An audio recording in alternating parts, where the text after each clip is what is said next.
I want to bring you on this message. God loves you. Your own work in progress. Why I'm telling this? Kasi naranasan ko yan eh. The Joe Moody Experience. What's up, guys? It's your Kuya Pass, and welcome back to our podcast, TJX, The Joe Moody Experience. And gusto ko lang po magpasalamat, no? Last time, ang daming nakinig nung ating episode, our previous episode sa YouTube and also sa Spotify. Thank you po for always supporting our podcast. And I was thinking na talagang, yes, ituloy-tuloy, of course. The secret and the key to success is consistency. And I want to have that integrity when it comes to uploading and creating episodes. So, I will promise, I will try my very best talagang gumawa po ng mga episodes frequently. And nakaka-excite kasi po, alam niyo yun, nararamdaman ko yung growth ko as an individual. Ayan. Currently driving right now, kaya medyo magulo po ako at baka medyo naiingayan kayo ngayon. At nasa kotse ako ngayon driving, going back to church. Punta ako ng SM kasi may bibilin sana ako kaso out of stock. Kaya nalungkot ako. And I decided na, okay, sige, podcast tayo pagdating pauwi ng Paniki, going to church. At ngayon po ay pagbalik ko dun kasi meron kaming meeting and meron po kaming echo ng aming 1x1 with our Big 5 ministries or yung mga ministers namin or mga trainers. Pero yun na nga. So, I just decided to create this episode kasi alam niyo po lately, no? Ito, ewan ko sa lahat ng mga tao dito and excuse me, even sa mga church communities or sa family ninyo, organizations, grabe po yung mga tao ngayon, sobrang busy. Really, they're so busy. Grabe, solid yung kabisihan nila. Alam niyo po yung mga tropa nating mga junior high school at saka mga senior high school. Sa totoo lang, naaawa ako sa kanila. Wala po akong sinisisi, no? Pero looking at their situation and their status ng pag-aaral, man, ang dami nilang ginagawa. A lot of our young people today, especially in our church, grabe. Every time na tinitignan ko po sila, parang lagi nilang sinasabi, pray for our thesis, grade 10, okay? Pray for our defense, grade 9, grabe. And then, I just realized na lately po, no, parang may mga pumapasok sa isip ko na, are we still effective doing the leadership or executing these ministries, discipling them? May mga parts talaga na naisip ko yun as a leader. And siguro, the enemy is trying to instill or influence our minds na, you're not effective anymore. But I just realized that these students and our young people, hindi sila nababad trip sa leadership. Hindi sila dahil, wala nangangamusta sa kanila and they're not having a great community. But I just realized, and I just, nagre-reflect ako lately. They're just busy. No? Kaya po somehow I'm so we're sabi ko sa mga tropa, let's be gracious enough to understand their situation. They're just busy. They love serving the Lord. They love the Word of God.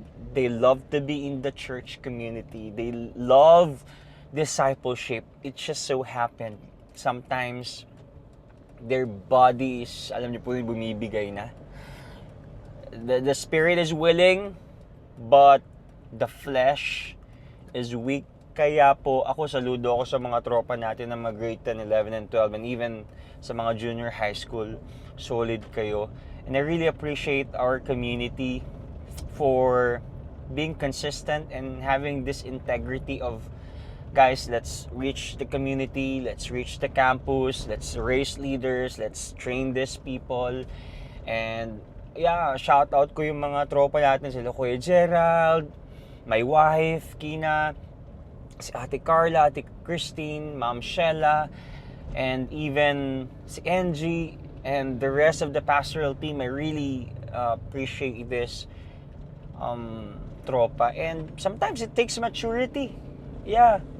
So, ayun po, kaya naisip ko na gawin itong episode na to kasi to give clarity and to give encouragement to all our leaders or dun sa mga nire-raise natin mga leaders or to all the students and workers, or maybe if you're a minister, or maybe if you're the head of your family or senior pastor, whatever, kung ano man pong area or aspeto ng buhay ang ginagawa ninyo ngayon, we all need wisdom.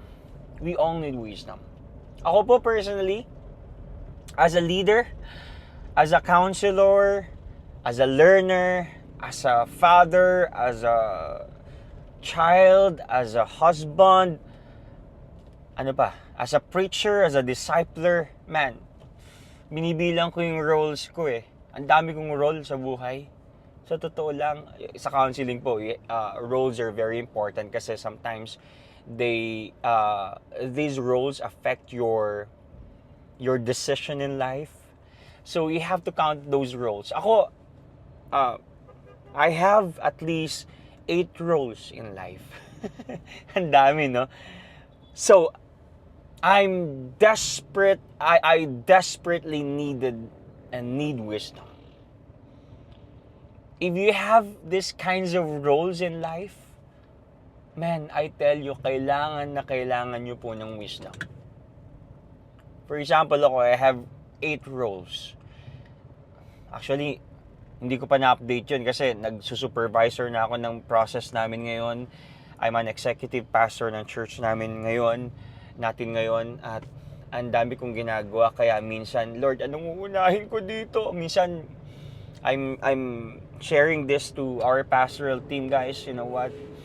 Lately, nasusuka ako kasi ganito pala yung feeling ng sobrang pagod ka. Alam niyo po yung kaya pa ng, hindi ko alam kung kaya ba ng utak ko at ng katawan ko, pero minsan isa sa kanila bumibigay eh.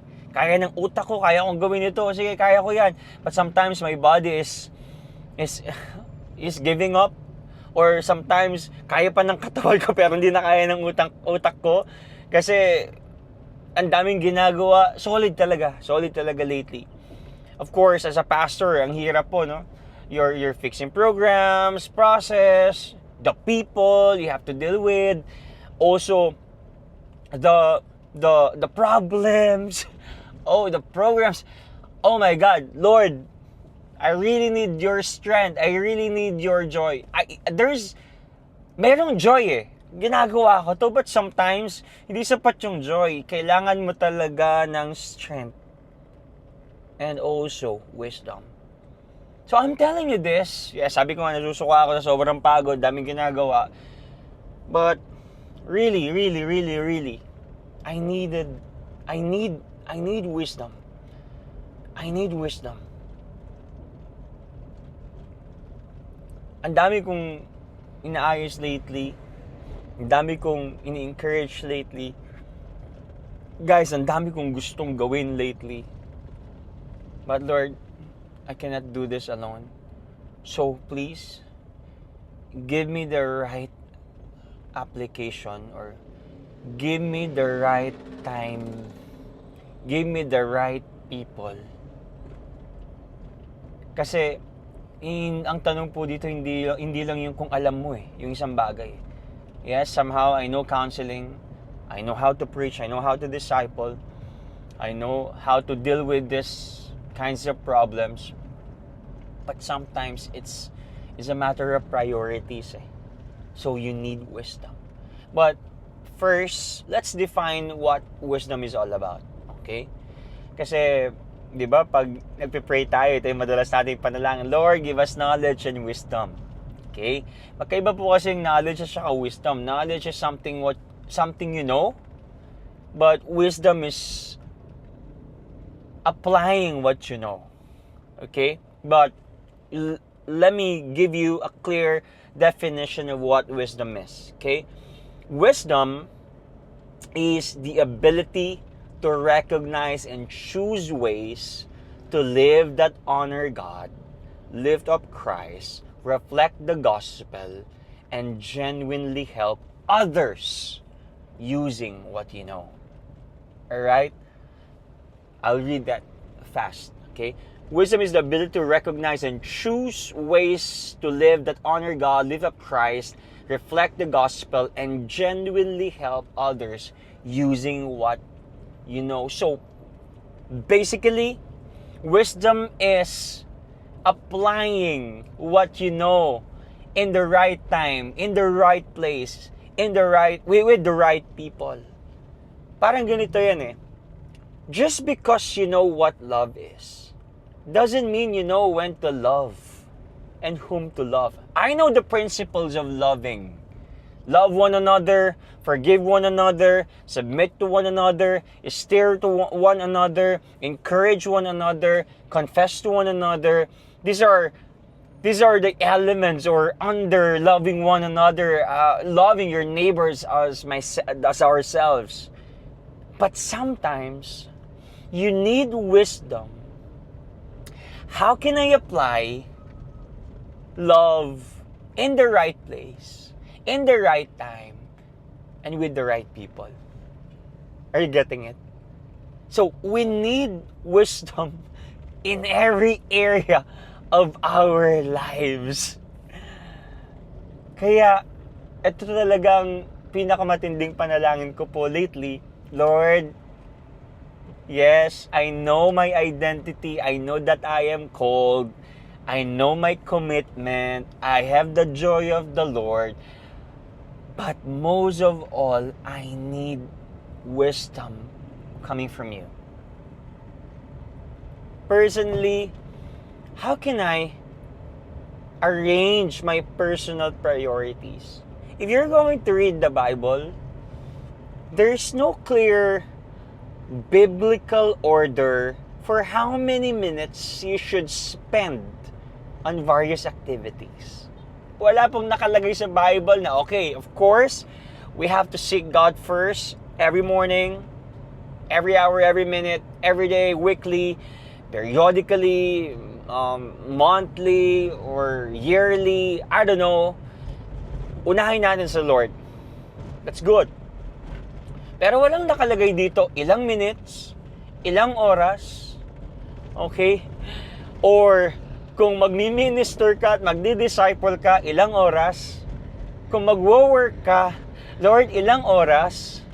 Of course, 8 hours. Pero after your work, ilan oras ang gugugulin ko sa family ko, sa mentoring namin, sa discipleship namin, sa asawa ko, sa anak ko, sa friends ko, entertainment, whatever. There is no clear biblical order, though.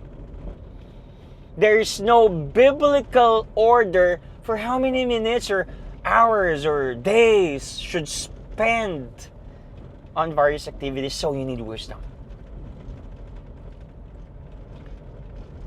Are you getting it? So how do you decide? How do you decide? You need wisdom. Di ba po? Alam nyo, hindi naman lahat ng nasa puso po natin ay kailangan natin patulan. Ako, I have so much desires sa ministry, sa asawa ko, mga disciples ko, personal development. Dami kong gustong gawin at dami kong naiisip. But sometimes, just because yun yung nasa puso mo, gagawin mo na kagad, you need wisdom before doing it. Right? Number 2 is parenting. and pastoring. Alam niyo po, yung mga nakikinig dito, some of you here, maybe you're a parent or magiging parent kayo, or magiging husband kayo, magiging wife kayo, I don't know. Pero sa Bible po, alam niyo, walang nakalagay. Walang nakalagay somehow na, okay, dapat unahin mo to, whatever. And by the way, parenting demands wisdom because, 95% of parenting decisions are not directly outlined in Scripture. So you need wisdom. Especially if you're a leader. If you're a pastor, eto na. I wanna dwell on this. Totoo lang talaga, ito, very challenging. Lately, I just figured out, gusto ko pong i-kumpisal sa inyo, ang hirap magpastor. Alam niyo po, kung hindi lang malinaw sa akin yung calling ko, hindi lang po ako masaya sa ginagawa ko, at hindi ko kasama si Lord dito, okay? At hindi ko kasama yung Holy Spirit dito, matagal na po akong bumigay. Matagal na po akong umayaw. Because really, pastoring is so hard. Woo! Pastoring is so hard. Guys, our pastors, our youth pastors, senior pastors, leaders who are listening right now, how can you balance discipline, love, correction, confrontation, mercy, generosity, and how can you also balance grace in one occasion, in one setting, in one community, in one church? Paano mo i-apply yung discipline sa church? Dapat maging loving pa rin tayo. You need wisdom. And sometimes people get offended when you're correcting them, when you are confronting these people. So you have to know when is the best time, when is the best room, best place, best group. Man, I tell you, ang hirap. So pastoring is not easy. It's really hard. Though yeah, it's happiest calling, but it's the hardest calling.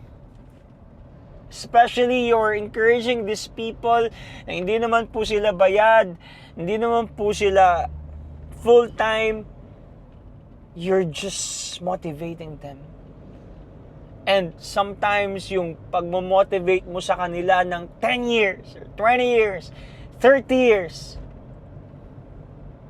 pwedeng masira in just one confrontation and one correction because they get offended. So how can you balance these things when it comes to pastoring? Sobrang hirap po. Sobrang hirap. May mga times po talaga na I really question, Lord, why this is... I really question maybe our abilities or our leadership. Lord, why this is happening? Sino may problema? Ako, sila, the organization? Kasi, ito po speaking of organization or spirituality, there are tiers, okay? There are tiers. T-I-E-R-S. Sometimes you have to subdivide kung sino ba talaga may problema. Okay? 3 bagay po. Sabi ito ni John Maxwell or Rick Warren. Kailangan ma-subdivide mo siya kung bakit nagkakaroon ng problema. First is organizational, personal, or spiritual. Kung ang may problema ay ang organizational, yun ang kailangan mong ayusin. Kung spiritual ang problema, yun ang kailangan ayusin. Kung may problema personal, yun ang kailangan ayusin. So, para hindi natin questionin yung leadership natin, hindi tayo magkaroon ng problema sa ginagawa po natin, you have to subdivide and make demarcation or tiers kung saan ba talaga nagkakaroon ng problema. So I'm telling this kasi po sa pagpapastor, no? Yes, we're talking about wisdom. We're talking about right application of our knowledge, our skills, in the right time, in the right place, with the right people. So, you need wisdom. And for sure, kayo po nakaka-relate po sa mga parts na to. Kasi, hirap talaga eh. Teka, ano bang unahin ko? Yung pagiging Kristiyano ko? Or yung pagiging worker ko? Pagiging discipler ko? Ay, nako. Pagiging ama ko? Asawa ko, ang hirap. So, you need wisdom. You need wisdom. And sa church po, I always try to balance and I always try to encourage the people, guys, you have to balance your, your well-being. Okay? Maganda, nagpapahinga kayo, nagwo-work kayo, nagbi-ministry kayo, and huwag yung isipin na ang ministry nyo ay nasa church lang. Always think that you're a full-time Christian na nagkataon na teacher ka, nagkataon na full-time worker ka, nagkataon na engineer ka, but you're a full-time Christian. So whatever you do it for the glory of God. Whatever you do, you have put, Jesus at the center. Kasi without, God, without the Holy Spirit, lahat ng ginagawa mo pagod ka. Alright? So that's very important. So you need wisdom. Lord, which one should I prioritize? Discipline? Grace? Love? Ano pa? Whatever. Discipleship? Rest? Understanding? Ministry? And etc. And then, last one na pwede po natin makita dito is yung politics and perspectives. And what I mean by politics is hindi po yung how we should vote, hindi po yung which party we should vote and support. What I'm trying to say here is yung pong part ng papaano ko or how do you live as a citizen of heaven first, not just a Filipino.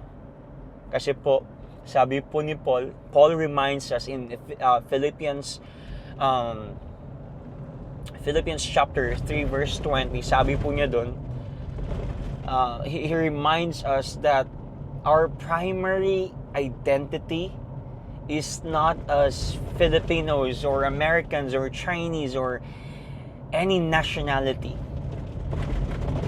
Our identity is that we are citizens of heaven. So that is our priority. So when it comes to politics po, I know you are aware with our political climate, political issues, but that is not our priority. Our priority is to have that heavenly mindset, heavenly perspective. We have to put our minds on above. I mean, set our things on above. It means that culture of heavenly actions and perspectives. Di ba po? Kaya po, if we are into politics dito sa mundo at dinadamay natin yung calling natin as Christians, parang hindi maganda yun. Because, the Word of God or the Kingdom of God transcends politics. So our perspective should be heavenly or heavenly citizens. But of course, however, this is my however, ito po yung however ko dito, this heavenly identity doesn't mean or doesn't exempt us from living responsibly on earth. So, alam niyo po, pag heavenly citizen or heavenly mindset po yung utak natin or perspective natin, ang maganda dito, nadadamay yung pagiging Filipino citizen mo or American citizen mo or kung nasaan ka man. So, you need wisdom when it comes to this matter. Politics and perspectives are very important. So, I'm telling you this kasi po, alam nyo, may mga tendency tayo na ma-deviate tayo sa course natin or maybe sa ating mga calling. Kaya, I think I have to, sabi ko kanina, tagal lang nasa puso ko to. Minsan, ang dami nating ginagawa sa buhay. But, we need to ask wisdom from the Lord. Now, as we end, paano po tayo magkakaroon ng wisdom? Of course, go to the source of wisdom. Who is our source? God, period. Through prayer. You know what, guys? Alam niyo po, habang tumatanda ako at habang nagmamature ako sa faith ko at sa paniniwala ko sa Panginoon, no? I just realized that prayer is not just about sharing your thoughts, giving your ideas sa Panginoon, or getting something from Him. Lord, I want this, I want this, I want this. Prayer is about listening. Because this is our mode of communication sa Panginoon. Yes, we talk, but there's a time of listening. You just have to listen what God says. God is saying to you, Lord, regarding this ministry, regarding my relationship, regarding our church, what should I do? You have to listen. You have to draw near sa ating Panginoon. You have to seek Him. You have to ask His presence. Lord, I need your word. Talk to Him and be humble enough to ask, Lord, anong kailangan kong gawin? Anong kailangan kong unahin, Panginoon? So, it's very important, prayer.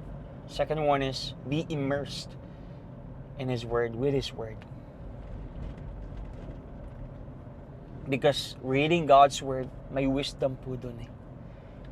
Diba? And when you read the Word, sometimes you don't understand what the Bible says. Lord, I cannot comprehend it. I cannot comprehend this. Kaya nga po kailangan natin manalangin. So before you read the Word of God, you have to pray and then read the Word of God. And then my suggestion is use the Scripture as your prayer. Use the Scripture as your manual, as your reference. Lord, hindi ito yung sinabi mo. Kapag galit ka sa tao, di ba? Kailangan mo ng wisdom eh. Lord, teka, ano ba yung wisdom nyo na sinabi dito at paano nyo ba gagawin ito? Kung kayo ito, Panginoon, ano kayang respond sa mga taong ito? God says, love one another. Be gracious. Apply self-control. Diba?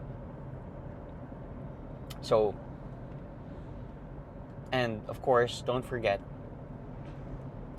have counselors or have sick counselors who have really wisdom. Diba? Kaya may mga pastor tayo. Kaya may mga advisors tayo. Kaya may mga ninong-ninang tayo. Kasi punong-puno ng wisdom yung mga yan. Karanasan, yes, knowledge, and then yung mga bagay na hindi pa natin naranasan. We need these people. You need accountability though. Diba? Ako po personally, I have accountabilities. I have counselors, I have advisors, in different places, in different churches. I have Pastor Paul Herrera, nasa Manila. I have si Pastor Meji, taga Quezon. I have Pastor Joshua, taga Tarlac. Of course, my bishop. I have these people. And so, I have mentors, I have advisors, Bishop Frank. Pero lagi kong kausap yung tatay ko, si Bishop Zaldi. So, these three things, pray, Word of God, and then counselors. Okay? So, mahalaga po yan. And that's all for today's episode. And I hope you learned a lot po at nakapag-reflect kayo at hindi kayo ma-overwhelm sa sobrang daming ginagawa dito sa mundong ibabaw. And I'm praying that Lord give these people wisdom. They will know the truth, and the Holy Spirit will lead them sa lahat ng katotohanan. Which one kung ang dapat prioritize. And we will never get tired loving you and serving you and responding to your grace and goodness. So this is our prayer. In Jesus' name we pray. Amen and amen. So thank you so much for listening, and we'll see you again next episode. Mabuhay po kayo lahat. 30 minutes lang kasi ang goal ko every episode. Ayoko lumagpas dyan. Mabuhay! God bless you!